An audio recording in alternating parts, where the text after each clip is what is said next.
po ay nandito na ako sa sasakyan kumakain ng breakfast ko. Cereal na lang po yung binaon ni Mami sa akin kasi gusto ko pong sumama sa kanila kaya hindi na po ako nakakain sa bahay. Pupunta na po kasi kami sa Costco at may bibilhin lang po.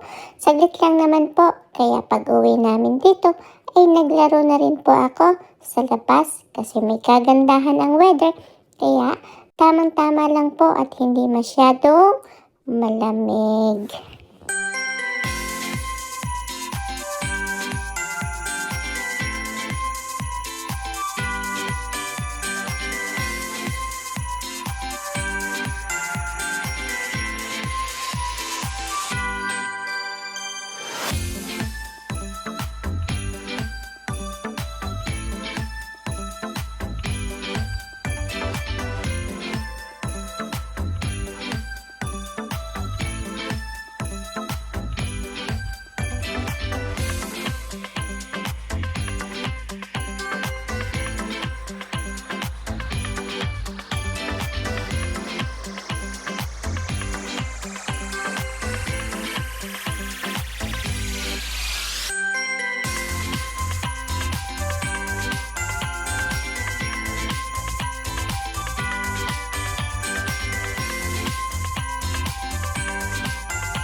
Pagkatapos nga po namin maglaro sa labas ng snow, ay nakaramdam kami ng lamig. Kaya, magmerienda muna po tayo.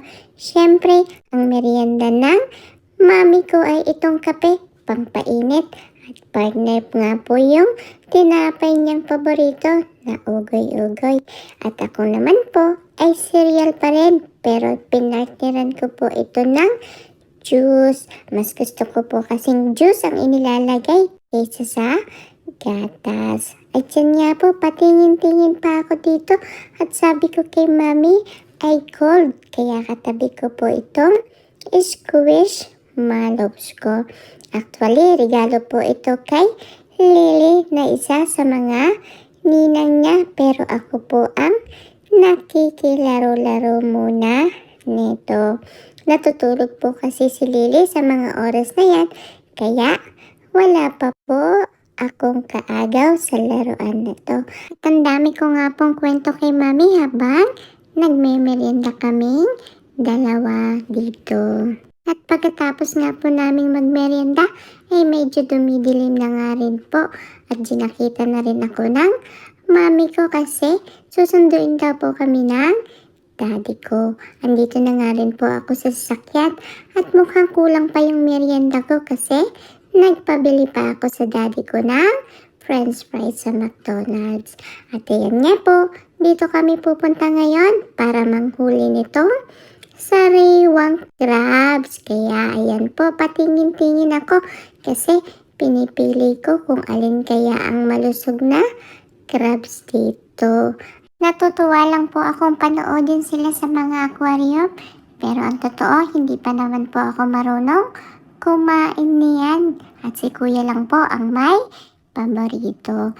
Lumapit na nga rin po si daddy dito para kuhanin itong crabs. Kaya lang, natatakot akong lumapit sa kanya.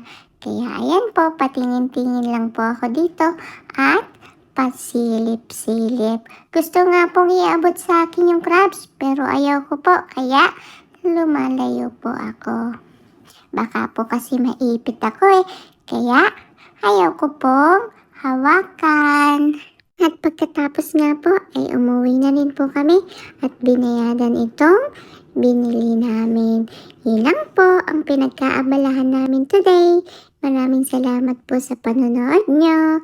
Bye-bye po!